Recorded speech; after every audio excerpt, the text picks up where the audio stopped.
Olá, que alegria, mais uma vez aqui. Eu queria compartilhar com vocês um depoimento que eu recebi hoje, né?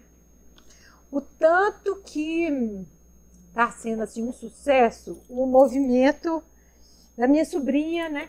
A maneira como que ela está julgando o tarô. E pra gente, eu tô querendo falar isso, né? Pra gente poder entender que existem inúmeras e infinitas possibilidades. Ela tá lá com a nenenzinha pequena, então ela faz os atendimentos, ela não faz presencial ao vivo, ela faz na hora que ela quer e ela faz inclusive só com o celular. A pessoa fala que quer o jogo, se é um jogo do ano, se é um jogo para o momento, se é um jogo para o profissional, se é um jogo para o coração, do jeito que ela quer, das questões do coração. E aí ela faz o jogo na hora que ela pode e depois ela manda os áudios que ela foi gravando. Não tem aquele negócio, ela não tem que ter aquela obrigação daquele horário agendado, na hora que é possível. E assim ela consegue administrar esse princípio da maternidade com o movimento do tarô. Então eu falei assim, às vezes a gente fica se colocando tantos bloqueios, eu não posso por conta disso, eu não posso por conta daquilo. Eu posso, gente, eu posso de inúmeras maneiras. E só o poder, a autorização que a gente se dá, nos leva além, nos ajuda a dar mais um passo em direção a nós mesmos, a nossa profissão, a nossa independência, ao nosso próprio jeito, né? A gente vai chegando no nosso próprio jeito. E falando do nosso próprio jeito, né? A justiça, ela fala muito da gente ser justo com a gente mesmo, né? Justiça é o número 8. Então, assim, o número 2 é o número da acumulação, o número 4 é o número do estabelecimento, o número 6 eu descobri o prazer, né? Estou indo nos pares. Quando eu chego no 8, o 8 é a estabilidade da estabilidade, né? Então, é a estabilidade a nível material e a nível espiritual. Não está faltando nada, nem está sobrando nada. É isso que fala o número 8, né? E é desse equilíbrio. Quando eu falo de equilíbrio, e fala de perfeição, né? Não está sobrando nem faltando. Eu tenho que entender que eu não estou falando de simetria. Eu estou falando, porque às vezes eu fico achando, né, que para estar perfeito um lado tem que ser igualzinho ao outro. Não. Quando a gente olha a arte sagrada e observa, a gente vê que os tamanhos das portas são diferentes, que as janelas são diferentes, que o número de janelas de um lado é diferente das outras, que às vezes as alturas são diferentes. É disso que a gente está falando. A perfeição ela não está na simetria, e sim no que a gente consegue enxergar como um todo, né? A justiça está falando de justiça, de leis, de equilíbrio, de centramento, está falando de justiça mesmo, está falando de uma mulher, está falando de uma mãe, está falando da maternidade, está falando de proibir, está falando de perfeição, de perfeccionismo, está falando de inflexibilidade, está falando de estabilidade, está falando do momento presente, né? Está falando, é a primeira carta que está olhando para frente, né? Se eu olhar lá, o imperador está olhando para trás, se eu olhar a imperatriz, está olhando para o outro lado. A justiça é a primeira carta que está olhando para frente. É como se eu tivesse agora, ter que eu olhar no meu espelho mesmo. O que é? Eu estou sendo justa comigo? Eu estou sendo correta comigo mesma? Eu estou me vendo do meu jeito? Eu estou me percebendo do meu jeito? Eu estou me dando aquilo que eu mereço? Esse é o movimento da justiça no aqui e no agora, né? E na hora que eu observo, né, dentro desse movimento do equilíbrio e da perfeição da justiça, eu observo aqui, por exemplo, ó, na carta da justiça, que um lado é diferente do outro. Um lado do trono é diferente do outro. O lado direito, né, ele é mais alto e ainda tem uma bolinha aqui em cima. A espada, ela não está paralela, assim, exatamente com o trono, não. Ela é um pouquinho fora ali do caminho, né? O colar dela é subido mais para um lado do que para o outro. Então, assim, não tem esse movimento, assim, da perfeição. Se eu observar direitinho, né, a balança também não está totalmente equilibrada, não. E um lado do lado direito, né, o cotovelo mexe num lado do prato. E do lado esquerdo, o joelho mexe no outro lado do prato. Isso pode me sugerir duas coisas. Pode me sugerir também um lado assim de falcatruas e truques do lado da justiça, que eu posso ver numa leitura, né? Essa desigualdade dos pratos, mas eu posso também ver como uma instabilidade que vem da natureza, que vem, vamos dizer, inspirada na visão divina mesmo, né? Aquela coisa de que do que é sagrado, do que é divino, que não está exatamente simétrico, não. É dentro desse movimento. E dentro, eu tenho que entender que a justiça ela é profundamente humana, né? Os cabelos dela são cor da pele. O manto dela aqui, né? A roupa dela é vermelha. Então, assim, tá falando assim, né? O vestido dela por dentro é vermelho. Esse negócio de estar ativo aqui na matéria. Ela tem uma manta aqui, ó, roxa, uma manta da sabedoria. A justiça é extremamente sábia. E dentro desse movimento, para mostrar essa conexão assim, né, do divino e do humano, é como se ela tivesse um terceiro olho aqui em cima. É o terceiro olho dela, que é esse encontro do humano e do divino. É um olhar através da inteligência que vem do mais alto, do mais sagrado. Quando eu olho para a justiça, né, eu vejo assim que a espada dela é azul. Eu vejo que da balança dela é como se brotasse uma luz azul celeste, né? Então é como se a gente estivesse falando assim,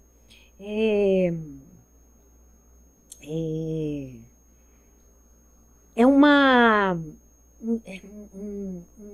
movimento para o espiritual, para o que é sagrado, né? A justiça, ela não é feita dentro do meu desejo, é dentro de um outro movimento. Esse equilíbrio não é através do meu desejo, mas é através de um movimento de algo maior, de algo espiritual. E eu tenho que lembrar também, muitas vezes, né, que a justiça, ela é a encarnação, né? Eu estou conectada, o 8 conectado com o 18, então é a encarnação do arquétipo maior da mãe, que é a lua, né? Então, é a mãe perfeita, às vezes a mãe castradora, às vezes a mãe normativa. A justiça, eu tenho aqui também, ó, como se fossem essas patinhas aqui assim, né? De um pássaro, de uma ave, que é como se fosse assim um símbolo de nobreza, mas dessa nobreza que é a nobreza do espírito. A gente não está falando aqui, nós estamos falando de uma justiça assim, de algo maior mesmo, de um movimento maior. E se a justiça falasse, né? O que a justiça falaria? Lá onde o espírito tem a mesma dimensão que a matéria, lá onde não se sabe se a densidade é a raiz do éter, onde o éter é o gerador da densidade, lá nesse espírito eterno e infinito estou eu, a justiça, né? A realização do universo, eis a minha justiça, dar a cada galáxia, a cada sol, cada planeta, cada átomo, o lugar que merecem. Graças a mim, o cosmos é a dança. Cada nascimento, cada espiral, cada estrela que se apaga tem seu lugar no universo. Permito a cada ser aquilo que é. Cada poeira, cada cometa, cada ser humano merece realizar a tarefa que a lei suprema lhe deu. Ao menor desvio desse decreto, pronuncio o castigo supremo. Aquele que desvia será expulso do presente. É a lei de causa e efeito que traz a justiça, né? O bem que você fizer aos outros, eu lhe farei. O que você não der, eu lhe tirarei. Quando você destrói, eu o elimino. Não só dissolvo a matéria, mas apago todos os seus rastros da memória do mundo. É muito lindo tudo isso, a Carta da Justiça. Então, assim, dentro desse movimento, né, eu quero também compartilhar com vocês uma experiência que eu tive na aula que eu dei, que eu estava dando no grupo dela. Eu tenho um grupo de tarô na segunda à noite e um grupo na terça à noite. E no grupo de terça à noite, teve uma aluna que falou comigo: Andréia, eu fiz um movimento espontâneo e eu quero saber o que você acha. E eu achei super interessante. Então eu também quero compartilhar aqui com vocês, né? E esse movimento é um movimento que ela falou que é o movimento da dor ancestral. Então, é uma carta para mim mesma, uma carta para minha ancestralidade, uma carta para a dor ancestral, uma carta para a resolução do conflito e uma carta para o futuro promissor. Então, vamos lá ver o que é que vai rolar desse babado? Vamos ver. Então, uma carta para mim mesma, uma carta para minha ancestralidade, uma carta para a dor ancestral, uma carta para a resolução do conflito, uma carta para o futuro promissor. Uma carta para mim mesma, uma carta para a ancestralidade, uma carta para a dor ancestral, uma carta para a resolução do conflito e o futuro promissor. Olha que interessante, né? Eu saio aqui, eu mesma com o carro, né? É como se, na última aula também, nós fizemos a leitura da frase, né? É como se eu tivesse que ler uma frase aqui também, né? Então, eu aqui buscando dar uma direção, o caminho, um novo olhar com a energia da justiça.